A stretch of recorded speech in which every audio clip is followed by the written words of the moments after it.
दोस्तों foreign fighter jet manufacturers के लिए अच्छी खबर, MMRCA 2.0 कहीं नहीं गया। तालिबान ने कश्मीर के बारे में चौंकाने वाला बयान दिया और चाइना के साथ लद्दाख में टेंशन बढ़ी। ये और बाकी खबरें आगे डिटेल में देखते हैं। दोस्तों मैं स्वागत करता हूं आपका मेरे चैनल द पेट्रियट में। आइए खबरों को डिटेल में जानते हैं। तो दोस्तों कुछ दिन पहले CDS विपिन रावत ने बयान दिया था कि भारतीय एयरफोर्स स्वदेशी फाइटर जेट्स को प्रेफर करेगी, उनको प्रेफरेंस देगी, और इसके बाद से लोगों को लगने लगा था कि MMRCA 2.0 खटाई में जा चुका है। पर उसके बाद इंडियन एयरफोर्स के चीफ मार्शल RK भदौरिया ने क्लैरिफाई करते हुए कहा कि तेजस भारतीय एयरफोर्स के लिए बिल्कुल प्रायोरिटी है, बट भारतीय एयरफोर्स को 114 मीडियम वेट फाइटर्स भी चाहिए जो MMRCA 2.0 से ही मिलेगा।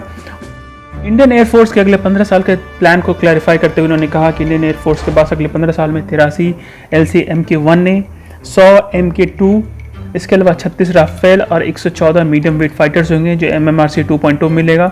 इसके अलावा इंडियन एयरफोर्स के पास लगभग 100 M का भी होगा। इससे ये साफ हो जाता है कि MMRCA 2 कहीं भी नहीं गया और इंडियन एयरफोर्स के प्लान्स में है। उन्होंने LCA के प्लान को थोड़ा डिटेल में बताते हुए कहा कि मई 31 तक इंडियन एयरफोर्स के पास LCA 1 का सेकेंड स्क्वाड्रन रेडी हो जाएगा। इसकी टोटल कीमत लगभग 8,000 करोड़ से कुछ ज़्यादा है। इसके अलावा अगले क्वार्टर यानी कि जून से सितंबर के बीच में इंडियन एयरफोर्स 39,000 करोड़ का 83 LCA MK1A का कॉन्ट्रैक्ट साइन करेगी और फिलहाल ये सबसे इंपॉर्टेंट प्रायोरिटी है इंडियन एयरफोर्स के लिए। खबर दोस्तों तालिबान की तरफ से है। हाल ही के दिनों में सोशल मीडिया में एक स्टोरी चल रही थी जिसके हिसाब से तालिबान के स्पोक्स पर्सन ज़बीहुल्लाह मुजाहिद ने कहा है कि भारतीयों के साथ तब तक दोस्ती नहीं की जा सकती जब तक कश्मीर का मुद्दा रिजॉल्व नहीं होता। सोशल मीडिया के स्टोरीज के हिसाब से तालिबान काबुल पे कब्जा करने के बाद कश्मीर पे कब्जा करने के लिए आएगा। इस पे तालिबान ने क्लैरिफाई करते हुए कहा है कि तालिबान का कश्मीर में कोई इंटरेस्ट नहीं है और कश्मीर भारत का अंदरूनी मसला है। इससे पहले भी तालिबान ये बयान दे चुका है कि अफगान बॉर्डर्स के बाहर तालिबान को किसी भी जियो पॉलिटिक्स में कोई इंटरेस्ट नहीं है। उसका मकसद सिर्फ अफगानिस्तान के अंदरूनी मसलों के साथ है और उन फोर्सेस के साथ है जिन्होंने अफगानिस्तान पे ज़बरदस्ती कब्जा कर रखा है। तालिबान का यह बयान इंडिया के अफगानिस्तान में बढ़ते महत्व को दर्शाता है। हाल ही में वहाँ पे की गवर्नमेंट ने क्लैरिफाई किया था कि इंडिया ने वहाँ के डेवलपमेंट में बहुत बड़ा रोल अदा किया है और आगे भी उन्हें उम्मीद है कि भारतीय ऐसा करते रहेंगे। अगली खबर दोस्तों इंडियन आर्मी की तरफ से है। इंडियन आर्मी ने वोकल फॉर लोकल और आत्मनिर्भरता की थीम को अपनाते हुए ये फैसला लिया है कि कैंटीन स्टोर्स में सिर्फ इंडियन लिकर मिला करेगा आगे से। एक चिट्ठी लिखकर कैंटीन स्टोर्स डिपार्टमेंट के हेड ने confederation of Indian alcoholic beverage companies को इन्फॉर्म किया है कि आर्मी आज के बाद से सिर्फ इंडियन मेड अल्कोहलिक का इस्तेमाल करेगी।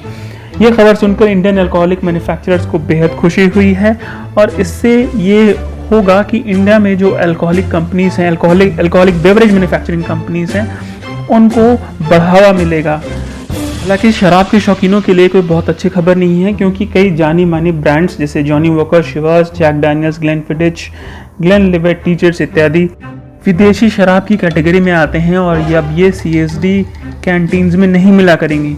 हालांकि अमृत, पॉलजॉन और रामपुर जो विदेशी शराब से किसी भी एंगल से कम नहीं है, ये वहाँ पे तो अवेलेबल होंगी ही। दोस्तों खबर ये भी है कि लद्दाख में गलवान रिवर के पास इंडियन आर्मी और चाइनीज आर्मी के बीच में टेंशन बढ़ गई है। इंडियन आर्मी को रिइंफोर्समेंट्स भेजना पड़ा है वहाँ पर। पिछले 2 हफ्तों से इस इलाके में इंडिया और चाइना के बीच में टेंशन बढ़ता जा रहा है। इसकी शुरुआत तब हुई जब इंडिया अपनी साइड पे बॉर्डर रोड्स का निर्माण कर रहा था जो वहाँ के लोकल भी इस्तेमाल करते, पर इस पे चाइना ने ऑब्जेक्ट किया। चाइना पहले ही अपनी तरफ बेहतरीन रोड्स बना चुका है और अब इंडिया को ऐसा करने से रोक रहा है। इसके बाद चाइना ने अपने ट्रूप्स वहाँ बढ़ा दिए जो इंडियंस को रोकने की कोशिश कर रहे थे। 2017 के डोकलाम इशू के बाद इतना टेंशन कभी भी नहीं हुआ है। चाइनीज स्टेट मीडिया के हिसाब से चाइनीज आर्मी को वहाँ तब इंटरफेयर करना पड़ा जब इंडियन आर्मी बॉर्डर पोजीशन को ऑल्टर करने की कोशिश कर रही थी, अपनी तरफ के बॉर्डर को आगे बढ़ाने की कोशिश कर रही थी। हमेशा की तरह चाइनीज मीडिया का फैलाया हुआ एक और प्रोपेगेंडा है ये।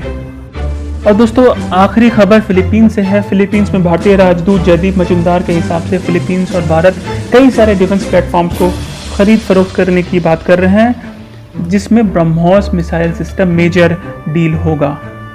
उनके हिसाब से फिलीपींस और इंडिया के बीच में ऑलरेडी प्राइस नेगोशिएशन हो चुका है। 2020 के अंत तक इस डील के साइन होने की उम्मीद है। दोस्तों मालूम हो कि फिलीपींस के अलावा थाईलैंड, इंडोनेशिया, वियतनाम ने भी ब्रह्मोस को खरीदने में रुचि दिखलाई है। अब इसमें कोई इंसिडेंस नहीं है कि इन सारे देशों को ब्रह्मोस चाहिए, क्योंकि ये सारे देश अपने समुद्री इलाके में चाइना का आतंक झेलते हैं। ब्रह्मोस एक बेहद केपेबल मिसाइल सिस्टम है जो चाइनीज शिप को निशाना बना सकता है, जिसके सामने चाइनीज शिप बेबस हो जाएंगे।